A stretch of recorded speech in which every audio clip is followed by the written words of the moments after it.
신인상주의 발표 시작하겠습니다.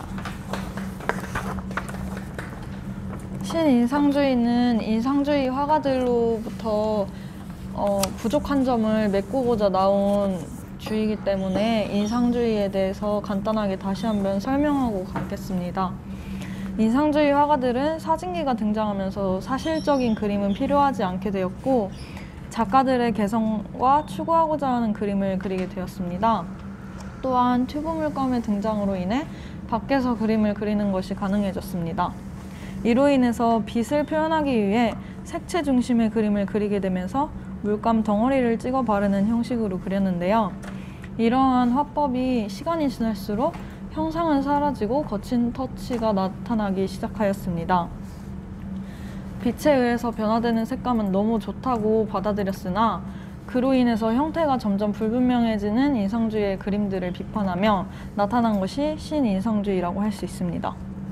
형태도 살리고 색감도 살릴 수 있는 그림을 그리고자 연구를 하였고 조금 더 과학적인 그림을 그리기 시작했습니다. 당시 광학 이론과 색채 분할 이론이 대두되기 시작했는데 이 신인상주의의 화가들은 이를 적극적으로 도입했습니다. 한마디로 신인상주의는 인상주의의 색채 분할과 광학 이론을 적용시켜 인상주의의 한계를 해결했다. 또한 신인상주의 작품은 작은 색점을 이용하는 점묘법을 사용했다라고 알 수 있는데요. 여기서 점묘법은 워낙 유명한 화법이기 때문에 다들 아실 텐데 점묘법이란 다른 것을 섞지 않은 순수한 색채를 규칙적인 작은 점 모양으로 찍으면서 그 점들이 멀리서 봤을 때 혼합되어 화가가 의도하는 색으로 보이게 만드는 기법입니다. 점묘법의 원리는 색의 3원색과 빛의 3원색으로 나오는데 색을 섞지 않고 점을 찍어 표현하기 때문에 색이 섞여질수록 탁해지는 현상은 막고 밝은 빛의 기운을 표현할 수 있습니다. 그렇기에 신인상주의의 점묘법을 활용한 작품들을 볼 때는 멀리서 보는 것을 권장합니다. 그러니까 핵심이 그겁니다. 그러니까 인상주의에서의 색을 표현할 때에 색을 섞어서 보통 우리 그림 그릴 때 색을 섞어서 그림을 하는데 이거를 그림을 이렇게 색을 섞어서 그리면 색이 원하는 색깔이 나오질 않는 거예요. 실제로 인상주의는 빛을 표현하는 그림인데 빛이 더 어두워져. 그래서 이것을 할 수 있는 방법이 뭐가 있을까라고 판단했을 때 각각의 그릴 색깔들을 섞는 것이 아니라 점묘법으로 통해서 찍어가지고 그 각 본연의 색들을 살리면서 그 색깔을 같이 섞어버리는 상황인 거죠. 그러니까 우리 포토샵 배울 때 RGB하고 CMYK의 차이 얘기했잖아요. 그게 바로 요거예요. RGB, CMYK는 전혀 다르잖아요. 시안하고 마젠타하고 옐로우하고 블랙 요 네 가지의 컬러를 섞어서 명도나 이런 것들을 표현하는 거고 RGB는 레드, 그린, 블루를 섞어가지고 그 색깔을 표현하는 거기 때문에 색채 자체의 그 담색이 달라요. RGB가 조금 어두운가 그럴 거야. 그래서 실제로 2차원적인 디자인하는 사람들 있잖니. 그 사람들은 대부분 다 AI 파일로 CMYK를 쓴다고. 그러니까 그런 내용이에요. 그런 내용들을 극복하기 위해서 개발한 게 바로 이 점묘법이고, 이자가 이제 계속 그림이 나올 테지만 아까도 좋은 얘기를 해줬는데 점묘법의 그림은 멀리서 봐야지 된다는 거예요. 가까이서 보면 그 점들이 다 보이기 때문에 멀리서 보면 그것들이 다 이렇게 섞어져서 보여서 더 원하는 색깔을 볼 수가 있는 거고, 실제로 미술관에 가서 그 그림을 보면 보통은 미술관에서 이제 자연 채광을 주지 않고 이제 스포트라이트를 가지고 이제 그림을 비추게 되는데 그 스포트라이트가 거의 필요 없을 정도로 색깔이 되게 밝아요. 그래서 아마 여기서 보았을 때에도 그런 느낌이 날는지 모르겠지만 실제로 보면 훨씬 더 색에 대한, 빛에 대한 느낌을 받을 수 있는 놀라운 그림이에요. 되게 재밌어요. 그래서 실제로 이것도 오르세에서 본 것 같은데 그 뒤에 나오는 그림 이거 오르세에서 본 것 같은데 한참을 봤어요. 진짜 서가지고 나왔던 사람들이 되게 많더라고요. 자, 그렇게 보시면 될 것 같습니다. 신인상주의의 가장 핵심. 자, 그렇게 표현해 주세요.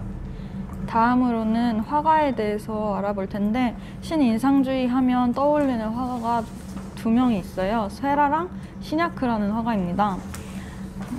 맨 처음으로는 조르주 세라라는 분을 먼저 볼게요. 이 조르주 세라라는 분이 신이상주의의 거의 창시자라고도 볼 수 있는 사람입니다. 이분은 파리의 안정적인 중류층 가정 출신으로 드라마틱한 일화를 남긴 격정과 기행의 예술가들과는 달리 다른 침착한 과학자 같은 화가였다고 알려져 있어요. 빛에 의해 시시각각 변하는 세계의 변화를 그렸던 인상주의에 과학적이고 체계적인 이론을 더해서 고유의 색이 주변 환경에 따라 어떻게 달라지는지를 분석하고 그림을 그렸습니다. 이러한 색채를 가장 잘 구현할 수 있는 방법으로 점묘법을 만들었고, 그러나 점을 일일이 찍어 그리는 방법이 고된 노동을 필요로 하는 탓에 작품 수가 엄청 적었습니다. 또한 병을 얻어서 32살이라는 젊은 나이에 요절했습니다. 하지만 이분은 작품 수는 많지 않지만 그는 투철한 예술가 정신으로 색채에 대해서 끊임없는 연구를 한 결과물들을 캠퍼스에 담아냈고, 그의 친구이자 신인상주의 동료인 폴 시냐크는 적은 작품만으로도 그의 예술 세계는 충분히 설명될 것이라고 평가를 했습니다. 이분의 작품, 첫 번째 작품을 봐볼게요. 아스니에르에서의 물놀이라는 작품인데, 조르주 세라가 자신이 만든 점묘법으로 완성한 최초의 대작입니다. 다만 초기 작품이기 때문에 모든 부분을 점묘법으로 활용하지는 못했고요. 점묘법이 활용된 곳은 이 손을 모으고 있는 남자 어린이 사람 있잖아요. 이 사람의 모자랑 이 사람이 서 있는 이 주변의 물가만 점묘법으로 활용을 했다고 해요. 또한 주변 공간의 이 풀밭은 주황색, 노란색, 초록색 등을 번갈아 가면서 점을 찍어서 질감이 잘 표현된 것이 돋보이는 작품입니다. 아스니에르는 파리에서 북서쪽으로 5km 떨어진 공업도시로 따뜻한 햇볕이 내리쬐는 센강가에서 휴식을 취하고 있는 평범한 공장 노동자들과 서민 계층의 사람들을 그린 그림입니다. 이들은 한 자리에 있으나 서로 고립되어 있는 것 같은 느낌을 주고 있고, 사람들의 표정을 보시면 거의 무표정과 경직되어 있는 몸이 고독과 소외감을 느끼게 할 수 있습니다. 저 멀리 보이는 배경은 강을 가로지르는 다리와 굴뚝에서 연기가 나오는 공장들이 보이고, 저쪽에 있는 오른쪽에 있는 그 숲은 좀 이따 나오는 작품이지만 세라의 가장 유명한 작품이자 완전한 점묘법으로 그려진 그랑드 자트의 섬의 일요일 오후라는 작품의 배경이 되는 그랑자트 섬이라고 볼 수 있습니다. 혹시 화면 녹화 되고 있니? 일단 해보고는 있는데 하고 있다? 되는지 모르겠어요. 또한 세라는 야외에서 순간적인 색채의 변화를 즉흥적으로 표현한 인상주의 화가들과 달리 하나의 작품을 완성하기 전 몇십 점에 넘는 습작을 그려서 연구를 하고 완벽한 구성과 색채 표현을 꾀했는데, 이렇게 이 그림을 그리기 위해서 이렇게 많은 습작들을 계속 그려본 거예요. 빛을 어떻게 해야 최대한 끌어모을 수 있는지. 그래서 세라의 점묘법 그림들은 인상주의 그림과는 달리 질서정연하고 정적인 느낌을 줍니다. 이거는 이 인물들을 그린 소묘도 있어요, 따로. 이렇게 그 습작들이 있다는 거는 나도 몰랐는데, 보면 우리가 하는 거하고 거의 같지 않니? 우리가 도면 그릴 때에도 엄청난 많은 스케치와 도면 수정과 이런 것들이 있는데, 심지어는 꼬르비제의 빌라 사부아 같은 경우는 똑같은 도면이 120장이에요. 120번을 그렸다는 거야, 똑같은 거를. 그런 걸로 본다면 우리는 항상 그랬거든. 우리 학교 다닐 때도 우리 이제 미대가 바로 옆 건물에 있어가지고 미대 친구들도 내가 아는 친구들이 있었는데 내가 맨날 술 먹어서 그런 얘기 하거든. 니네는 과제 낼 때 한 시간 동안 그냥 그림 그려서 내면 되지만 우리는 몇 날 며칠 밤을 새가지고 내는 건데 니네는 너무 쉽게 하는 거 아니야 했더니 되게 화를 냈거든, 걔네들이. 그런 걸 본다면 저런 습작이 있다는 거는 미켈란젤로 옛날에 알쓸신잡 별 얘기를 다 하는데 알쓸신잡에 보면 그 미켈란젤로의 그 지하 방 혹시 본 적 있나요? 알쓸신잡 아니? 거기에 보면 미켈란젤로의 지하에 숨어있던 방이 하나 있는데 거기 벽에 습작들이 발견이 돼요. 그게 불과 몇 년 전 최근에 발견된 곳이야. 미켈란젤로도 그림을 엄청나게 습작을 많이 그렸다는 얘기지. 그 갑자기 생각이 나서 껴들었습니다. 네, 이렇게 돼서 1884년 세라는 이 작품을 국가가 주도하는 주류 살롱전에 제출을 했는데 낙선을 했어요. 근데 그 이유가 이 당시에 도시 노동자를 소재로 그림을 그린다는 것은 이해할 수 없는 일이었기 때문에 그때마다 낙선을 했다고 합니다. 자연주의 얘기가 안 나왔는데 자연주의에서도 그런 얘기가 있습니다. 그 풍속화, 지난번에 풍속화 얘기도 나오고, 그러니까 노동자, 아주 낮은 계급, 여자 이런 그림을 그리는 것들은 그 올리면 다 낙선되는 거지, 그 이유 때문에. 아직까지도 그렇군요. 그러나 프랑스 미술의 주류에 대항하기 위해서 독립미술가 협회에서 개최한 앤디팡 단전에 전시되면서 큰 반항을 일으킬 수 있게 되었습니다. 다음은 가장 유명한 그림인 그랑드 자트 섬의 일요일 오후라는 작품입니다. 이 그랑드 자트 섬은 파리의 생강 주변에 있는 지역으로 세라가 이 그림을 그릴 당시에는 교회에 속하는 한적한 전원지대여서 당시 파리 사람들이 엄청 몰려오는 휴식처였다고 합니다. 그래서 그림 왼쪽에 위치한 생강을 바라보며 따사로운 햇살에 각자 자유롭고 한가롭게 휴식을 즐기는 모습을 볼 수 있는데요. 이 그림 속에서는 강을 바라보고 서 있거나 누워 있거나 딸의 손을 잡고 걸어가는 여성이 보이거나 강을 등지고 플룻을 부르는 남성의 모습들이 볼 수 있습니다. 하지만 사람들의 모습을 보면 휴식을 즐기러 왔다고 하기에는 너무 꾸민 복장을 하고 있는데 남성들은 높은 원통형의 중절모를 쓰고 있고 정장을 입었고 여자는 장식이 달린 모자를 쓰고 있고 양산을 들고 있습니다. 여기서 가장 눈에 띄는 여자 한 분이 있는데 이분이잖아요. 이분의 엉덩이를 보면 엄청 뿔룩 튀어나와 있는데 이 당시에 여자들은 엉덩이를 크게 보이게 하기 위해 치마 안에 보조 장식을 넣고 치마를 입는 것을 유행했다고 합니다. 그래서 이렇게 여자의 엉덩이를 저렇게 볼록하게 그렸고 또한 그때 당시 파리 사람들이 놀러 나올 때도 정장을 갖춰 입는 게 유행이었다고 합니다. 이 작품을 보면 유독 한 사람이 눈에 띄는데 검은 모자와 검은색 양산을 쓰고 엉덩이 부분이 크게 강조된 오른쪽에 서 있는 이 여성입니다.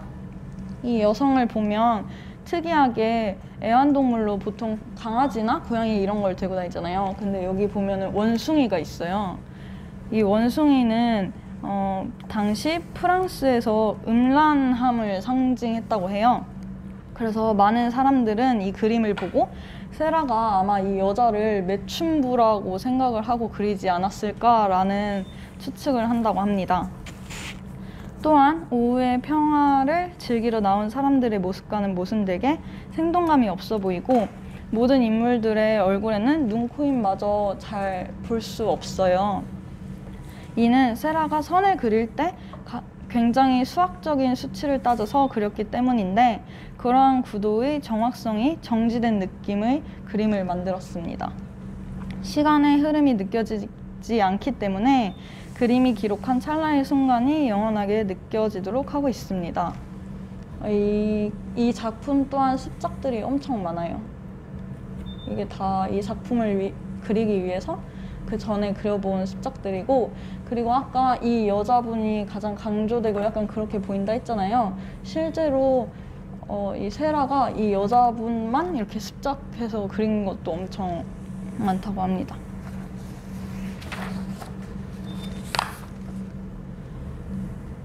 마지막으로 볼 작품은 서커스라는 작품입니다.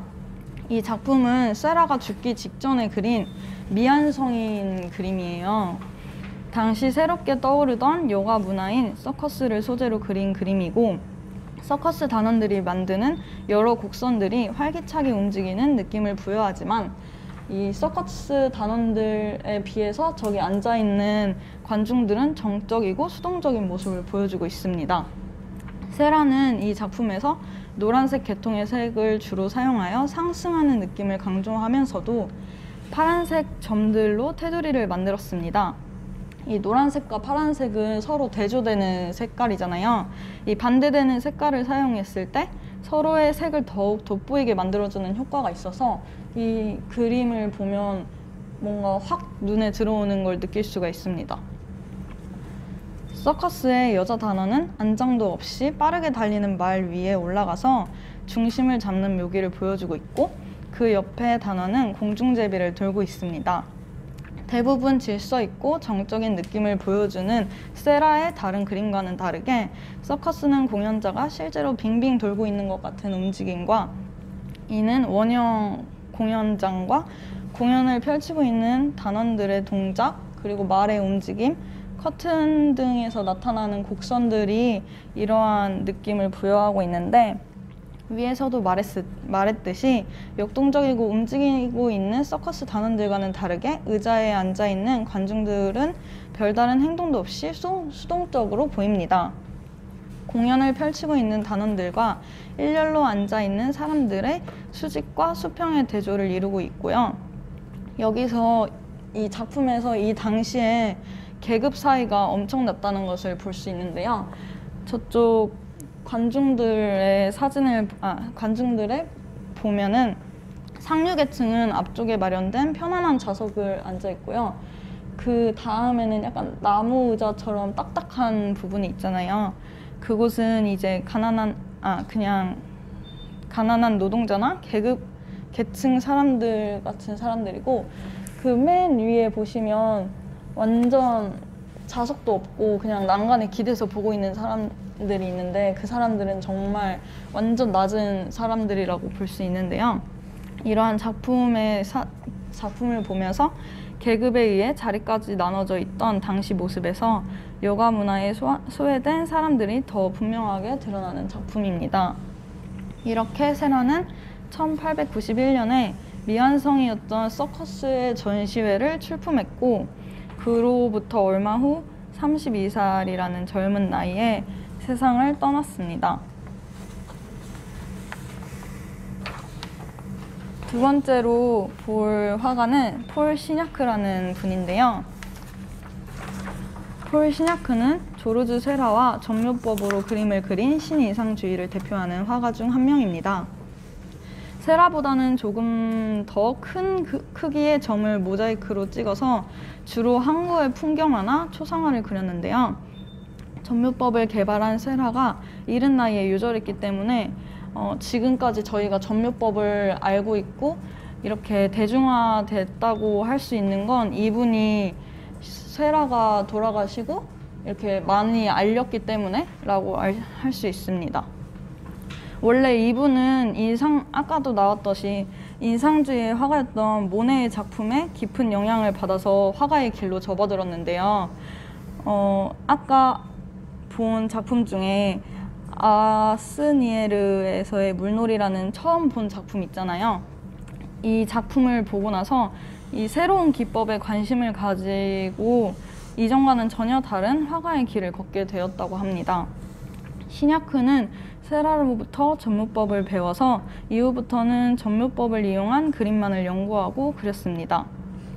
그만큼 시냐크에게 세라는 중요한 역할을 준 화가이자 동료였고, 그러나 1891년에 갑자기 세라가 돌아가시면서 시냐크는 큰 충격과 슬픔에 빠졌습니다. 이때 당시에 세라가 죽고 그 이듬해에 바로 그림을 그렸는데요. 이 작품입니다.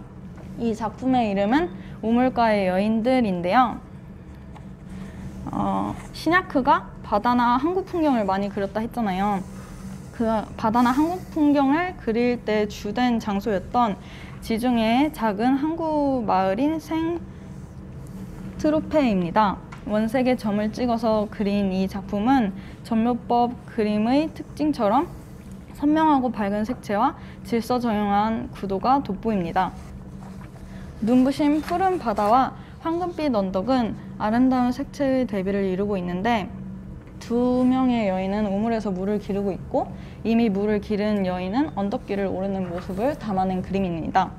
그런데 이 작품을 보다 보면 시냐크가 무의식적으로 세라의 유작인 서커스의 영향을 받은 것처럼 보입니다. 이게 이제 같이 해놓은 사진인데 뭔가 분위기가 엄청 비슷하잖아요. 겉으로 보기에는 우물가의 여인들은 우물을 기르는 원시적인 작은 마을의 생활상을 보여주는 반면에 서커스는 파리 시민들의 새로운 여가 생활인 서커스를 그려낸 도시적인 작품입니다. 주제는 다르지만 이 두 가지 작품에서 비슷한 요소가 엄청 많이 있다고 볼 수 있습니다. 일단 이 언덕의 선을 기준으로 왼쪽 바다는 엄청 정적인 반면에 오른쪽의 언덕은 동적인 느낌을 줍니다. 이것은 서커스 그림에서도 볼 수 있는데요. 왼쪽에 앉아있는 단원들은 정적으로 앉아있고 오른쪽에 있는 단원들은 엄청 활동적인 그런 모습이 비슷해 보입니다. 또한 구불구불한 길은 단원들이 들고 있는 채찍의 모습과도 많이 닮았습니다.